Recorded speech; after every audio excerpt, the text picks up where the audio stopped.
Bisa berdiri anak-anak? Baik, Guru.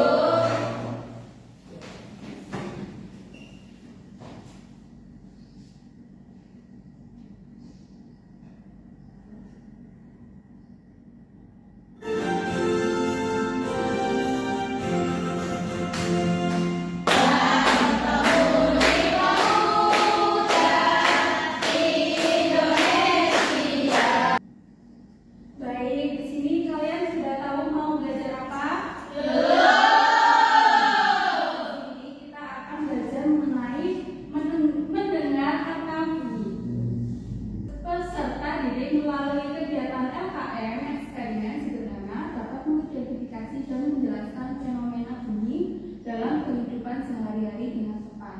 Yang kedua, peserta didik setelah melakukan eksperimen sederhana pada LKM tentang bunyi maupun menguraikan hubungan antara hasil eksperimen dengan fenomena sehari-hari secara tepat dan sistematis.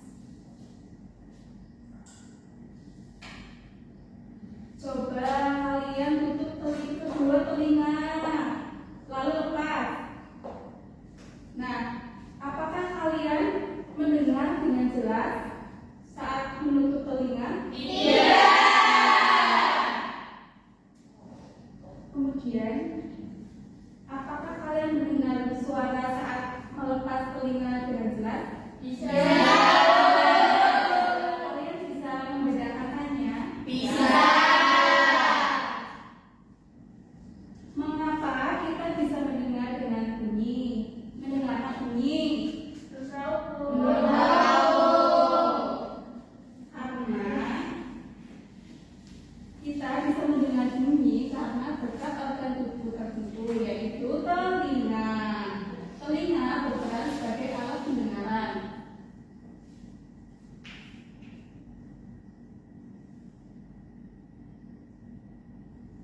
Telinga adalah bagian dari tubuh manusia yang berfungsi sebagai organ pendengaran.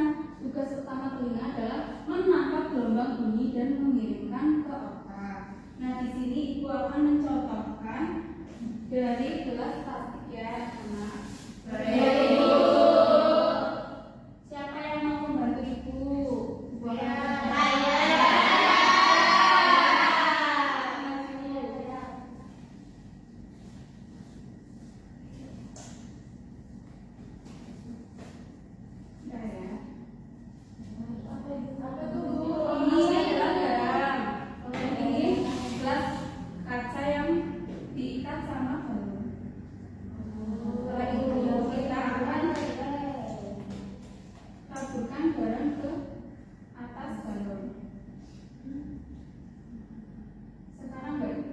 Mbak Prima teriak, coba lihat di sini. Iya, iya. Lagi. Nah, ini jalannya bergetar kan? Iya. Ada jalan.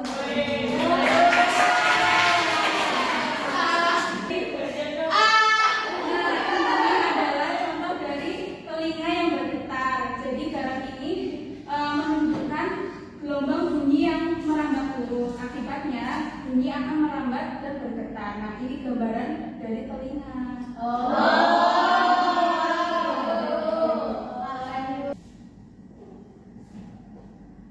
Selanjutnya, agar kalian lebih paham dari pembelajaran pada hari ini, Ibu akan menunjukkan video pembelajaran.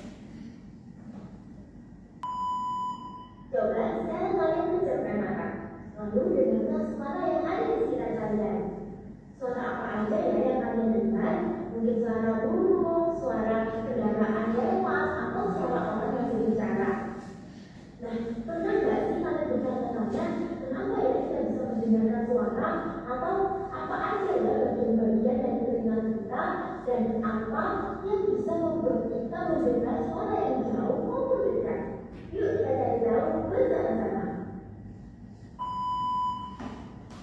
Telinga luar itu adalah bagian telinga yang bisa kita lihat dari luar. Contohnya seperti daun telinga. Nah, apa ya fungsinya? Fungsi telinga luar adalah menangkap bunyi yang ada di sekitar kita. Bunyi itu bentuknya bolak-balik dan daun telinga sinyal maupun gelombang bunyi yang ada di sekitar kita, lalu mengarahkannya ke telinga. Setelah itu, gelombang bunyi masuk ke saluran telinga dan menuju ke gendang telinga. Nah, setelah dari telinga bagian luar, suara itu masuk ke telinga bagian dalam. Di sini ada kunci penting, yaitu rumah siput atau disebut koklea. Fungsinya adalah untuk mengubah getaran bunyi menjadi sinyal listrik. Sinyal ini nantinya dikirim ke otak lewat saraf pendengaran. Jadi, di dalam rumah siput itu ada cairan dan rambut halus yang ikut bergetar saat ada bunyi. Nah, getaran itu akan diubah menjadi sinyal. Nah, baru deh otak kita bisa mengenali suara itu. Nah, sekarang kita simpulkan ya, proses pendengar terjadi seperti ini. Pertama, gelombang bunyi ditangkap oleh daun telinga atau telinga luar. Kemudian, bunyi masuk ke saluran telinga dan membuat telinga bergetar. Nah, yang ketiga, getaran diteruskan ke tulang-tulang kecil di telinga tengah. Yang keempat, getaran sampai di rumah siput atau di telinga bagian dalam.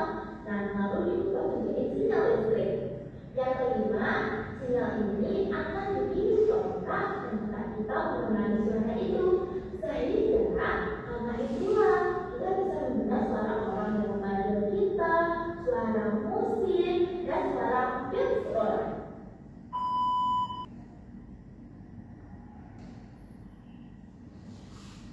Nah, tadi kan sudah belajar mengenai video yang Ibu tunjukkan. Sekarang ada bagian-bagian telinga, yaitu ada 3. Yang pertama, telinga bagian luar, telinga bagian tengah, dan telinga bagian dalam.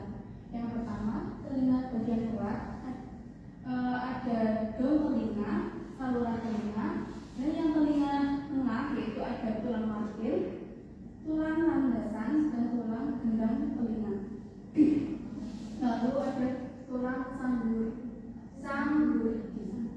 Yang terakhir yaitu ada telinga dalam, yaitu ada saluran seniskular, saraf pendengaran, rumah siput, dan saluran stasiun.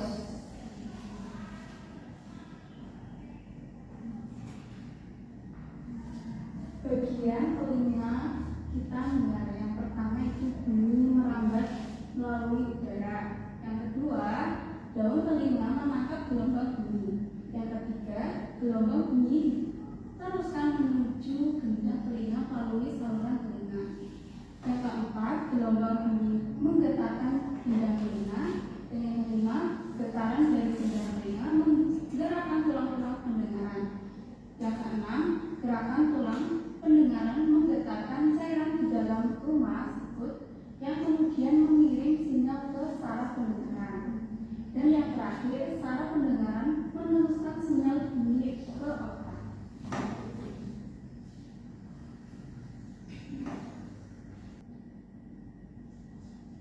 Nah, mendengar adalah sistem berkesinambungan jika ada gangguan pada salah satu bagian, maka akan berdampak pada keseluruhan sistem pendengaran kita. Selanjutnya kita akan mengerjakan LKM. Nah, untuk mengerjakan LKM itu akan membagikan kelompok. Jadi 3 kelompok. Nah, barisan yang pertama ini satu. Nah, yang kedua ini kelompok 2, yang tengah kelompok 3.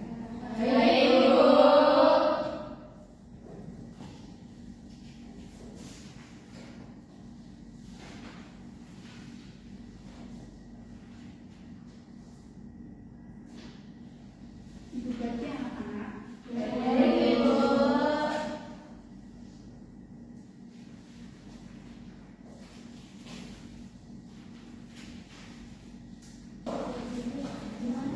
Berapa menit mempersiapkan anak-anak?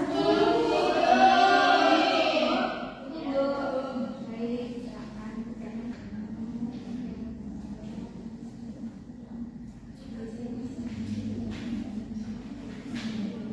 Ada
kami undur diri. Mohon maaf bila ada kesalahan kata. Untuk ketua kelas silahkan dipimpin doa. Baik, kita berdua